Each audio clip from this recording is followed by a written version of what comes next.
بسم الله الرحمن الرحيم والصلاة والسلام على أشرف المرسلين. Mes chers collègues, mes chers frères, mesdames, messieurs. Donc, si vous voulez bien, si Dieu le veut, nous entamons la deuxième partie de la dermatite atopique. Dans la première partie, vous avez parlé un petit peu de l'épidémiologie pour dire que la dermatite atopique elle est fréquente en Algérie avec différentes publications. Et j'avais insisté un petit peu sur la physiopathologie de façon très succincte. Maintenant, on va entamer la deuxième partie de la dermatite atopique. Et on va commencer par les manifestations cliniques. Donc, l'eczéma, c'est une inflammation superficielle de la peau accompagnée de prurite caractérisée par une éruption polymorphe. Inflammation, le prurite polymorphe, c'est-à-dire au sein de la lésion, on trouve de l'irritable, c'est-à-dire une rougeur, on trouve des résidus, on trouve des vomisssements, on trouve des soirs. Donc, érythème, vésicule, croûte, squame, ils forment des plaques émiettées. La posure n'est pas absolue, ça c'est important. Le prurite, donc, et le grattage manuel, donc, est souvent précédé de mouvements équivalents. Donc, évidemment, ça gratte, l'agitation, etc. Donc, regardez cette photo de la dermatite atopique. Regardez aussi donc atteinte du front, des sourcils, avec ce qu'on appelle le coutel, mais ici l'infection, même atteinte des oreilles. Regardez là, c'est plus net. Regardez l'aspect un petit peu, ce qu'on appelle ici du miel, c'est jaunâtre, c'est l'infection, donc une colonisation par le staphylocoque. Alors, donc si vous voulez, de façon entière, concernant la localisation, ça c'est fondamental de le diagnostic, la localisation de la dermatite atopique, il y a d'une émission de 0 à 2 ans et après 2 ans. Alors, donc, au départ, c'est une nourrisson, donc ça singe au niveau du visage, sans problème, le cuir chevelu, le front, du menton, épargnant le nez et la zone péribuccale, les lobules des oreilles, les fissures sous-rétroculaires, le pouce qui est sucé, et ça atteint aussi la phase d'extension des membres et surtout chez l'enfant. Donc, un petit peu, donc, si vous voulez, si je peux me résumer, son contexte du visage, c'est à l'âge de 3 mois, l'eczéma atopique. Ça, c'est important. Et plus avant vers l'âge, et à l'âge de 2 ans, au niveau des extensions des membres. On fera ça à l'école. Et après 2 ans, alors, le visage est moins atteint. Donc, on a un sillon rétroculaire, des lèvres péribuccales, surtout des plis de flexion, creux obliqués et plis des coudes. On a aussi des plis interviciés et l'eczéma peut se passer au niveau des mains, le cou, le dos des pieds chevelus et placard liquidité érugée. Pourquoi liquidité c'est épaissi à cause du prurite, la peau devient épaissie. Voilà par exemple, ce que j'ai dit tout à l'heure, regardez les hommes au niveau du là, au départ, donc nourrissant, regardez cette personne au niveau des pommettes, au niveau de la au niveau du front, etc. Et après 2 ans, comme c'est atteint des conflits, regardez, c'est évident, malignité, et qui est bien sûr prurigine. Et là, d'autres signes, donc toujours cet eczéma, localisant, érythémateuse, malignité au niveau du front, au niveau des pommettes, le nez n'est pas atteint. Et là, regardez, c'est un eczéma et aussi un tableau de l'héritage, bien sûr, prurigineux, et on a ce qu'on appelle une kéyite, atteinte des commissures labiales. Donc, le diagnostic de l'eczéma repose sur l'interrogatoire, l'aspect clinique qui varie selon l'âge. L'interrogatoire, c'est la maman à main sur le sang, est-ce qu'elle a commencé à l'âge de 3 mois, 4 mois, etc. Et l'interrogatoire rechargé des anticorps d'atopie. Donc, l'interrogatoire, le plus souvent, retrouve des anticorps fameux d'atopie, ça fait d'asthme, de rhinite, de rhume de foie, conjonctivite, etc. Donc, quels sont les signes cliniques? Donc, je vais me répéter, les signes de la dermatite atopique. Donc, alors ceci, donc, dermatosquameuse, avec une sécheresse qu'on appelle l'axérose. Un point fondamental, le prurite est constant, très intense et souvent associé à une irritabilité ou une insomnie. Évidemment, on n'arrive pas à dormir le type B avec lésions érythémateuses, une rougeur. Donc, et l'aspect donc, des lésions varie selon l'examen, c'est-à-dire d'une poussée à une autre ou d'une guérison à l'autre. La gravité des poussées est également variable d'un enfant à l'autre. Ça dépend quand on examine le malade. Alors, quand on voit cette photo, bien sûr, regardez donc cet eczéma atopique, un eczéma érythémateux, c'est rouge, regardez avec la bordure émitée, elle n'est pas absolue, c'est une dermatite atopique qui est débutante. Regardez ici, donc, dermatite atopique avec des gens croutermine sérique, projet émité, et là, donc, on sent qu'il a une surréaction. Regardez, ça monte, avec l'atteinte aussi des oreilles. Si on prend ça, on dit que l'eczéma pleure. Quand il y a une rupture des vésicules, l'eczéma pleure.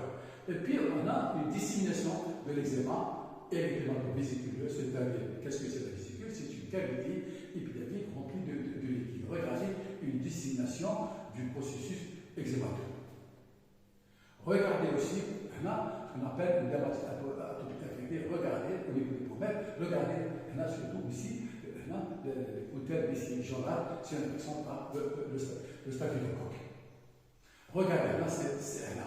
Non seulement dans ce qu'on a une infection, il y a un suellement, il y a un liquide, regardez, c'est une dissémination du processus infectieux.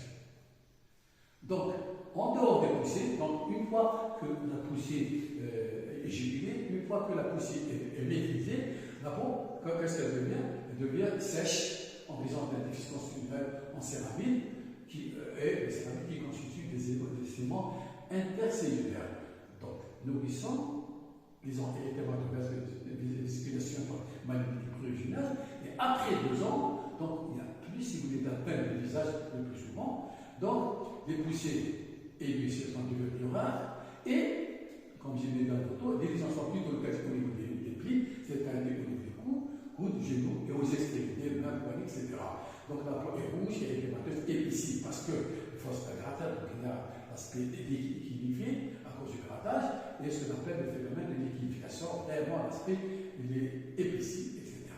Regardez au niveau du poignet, donc la photo, des érythémateuses mal limitées, de l'atopie. Regardez au niveau des grands plis des érythémateuses, je répète cette photo parce que c'est important en pratique quotidienne. Regardez, atteinte du pouce fréquent dans la dermatite atopique, regardez cette érythémateuse avec parfois des raisons de fissuration. Regardez donc, dans ce tableau, on a donc tous les âges que ça a. Quand j'ai dit en introduction, à tout âge, le nourrisson, l'enfant, l'adolescent, âgé. Regardez, du nourrisson, le jeune enfant, voilà, jeune enfant atteint des complets, et des fois, enfant plus âgé, du coup, au niveau des deux. Voilà. Alors, les scores de gravité, des fois, en pratique quotidienne, on fait ce qu'on appelle le scorade. Qu'est-ce que c'est le scorade? C'est une échelle d'évaluation de la sévérité de l'eczéma, permettant la comparaison de la dermatite d'une consultant à une autre. On fait ce scorade, du malade arrivé aujourd'hui, donc quel jour dans un an on le verra. Elle est basée comment cette scorade? Sur l'intensité des symptômes, sur l'étendue des lésions, sur le pellules et les solides. Alors, par exemple, là, au niveau non enregistré, si vous voulez, et là, on fait ça, c'est dans la consultation, normalement, parce qu'il y a des avis spécialisés dans la atopique, on fait ce type de fiche et on tient compte de tout, des lésions, du degré, de la vitalité, de la sommet, et on fait des scores. Donc, le diagnostic différentiel. L'eczéma atopique, c'est le plus souvent on fait un diagnostic clinique. Donc, les principaux diagnostics différentiels de la dermatite sont la gale et la dermite séborrhéique. Donc, ensuite, quel que soit l'âge, il faut écarter une psoriasis, une gale, mais un eczéma de contact. Par exemple, chez le nourrisson, donc dermite séborrhéique, ce qu'on appelle l'érythrodermie de l'aénermosus. L'érythrodermie de l'aénermosus, qu'est-ce que c'est? Ça commence dès un âge, à une semaine, 15 jours, etc. C'est au niveau, soit au niveau des fesses, soit au niveau du cuir chevelu, ils ont un petit peu une calotte une canne séborrheique, ce qu'on appelle des clous de nez. Et puis, c'est inquiétant, mais c'est pas grave. On peut discuter sur ce diagnostic depuis précoce aux premières semaines de la vie. Donc, on relativement bien limité. Au niveau des lésions séborrheiques, c'est-à-dire que j'ai venu siège-plis, des lésions grasses, absence de péril, à la différence bien sûr de l'eczéma, et le plus souvent ça y est vers 6 mois. Et puis il y a la gale du nourrisson. Attention, et surtout si toute la famille se gratte. Regardez au niveau du nourrisson, on aura l'occasion de parler de la gale du nourrisson, au niveau par exemple de la plantaire, des vésicules perlées. Et puis il y a une histocytose longue-scène, mais ça c'est un autre problème, c'est une autre maladie qu'il faut faire l'histocytose pour faire le diagnostic. Donc là, chez les nourrissons de façon générale. Et puis chez l'adulte, bien sûr, on peut la confondre avec les hématocontact, les hématodermies et toxidémies natives de médicaments, etc., qui peuvent donner des réactions. Donc, un point important aussi dans l'eczéma atopique, quelles sont les complications de l'eczéma atopique? Les principales complications sont infectieuses, à savoir une infection au staphylocoque, ça veut inciter au départ, impétitisation, transformation de vertigo, parfois difficile à différencier d'une forme aiguë extractive ou sur l'infection herpétique. Maintenant, avant d'entamer même le chapitre de herpétique, sur l'infection herpétique, face à vous, mesdames, messieurs les pédales, si vous avez sur votre enfant, elle a une dermatite atopique, et que la maman, elle aime son fils, bien sûr, mais, elle a un herpès. L'herpès de la menstruation, par exemple, au niveau labial. Elle ne doit pas embrasser son fils atteint d'eczéma atopique. La complication majeure, c'est terrible, c'est une infection herpétique, ce qu'on appelle le syndrome de Kaposi-Gillisberg. Je vais montrer ça en photo. D'abord, là, une infection bactérienne, c'est important. Regardez, le processus infectieux, il est généralisé. C'est une infection invisible extérieure. Et deuxième aussi, c'est bien sûr le syndrome de Kaposi-Gillisberg, l'infection herpétique élevée à tel état général qui nécessite une hospitalisation en urgence. Et puis on a aussi des molécules de protection, c'est une tumeur virale. Et puis on peut avoir aussi des labels de contact autopiques, d'utilisation abusive. Donc les enfants atteints de sont très sensibles à l'herpès. Très important. Donc, ces primates herpétiques peut être responsable du syndrome de Kaposi-Gillisberg, très grave. Voilà un cas qu'on a eu de cas. Regardez, une dissémination et des recours d'hospitalisation à l'utilisation des antiviraux comme la cyclovir. Donc, mesdames, messieurs, j'ai insisté sur les aspects cliniques. Le prochain cours, on va un petit peu les critères de diagnostic. Le diagnostic de l'eczéma atopique ou la dermatite atopique, c'est un diagnostic clinique. Rappelez-vous les érythémateuses, vésiculaires, surrétentes, magnifiées. Elle survient à tous âges, le nourrisson, 3 mois, l'enfant, c'est les compris, et l'adulte. Les principaux diagnostics différentiels, bien sûr, chez le nourrisson, c'est évidemment la gale, la psoriasis, et surtout la maladie de l'aile osseuse, la dermatite séborrheique.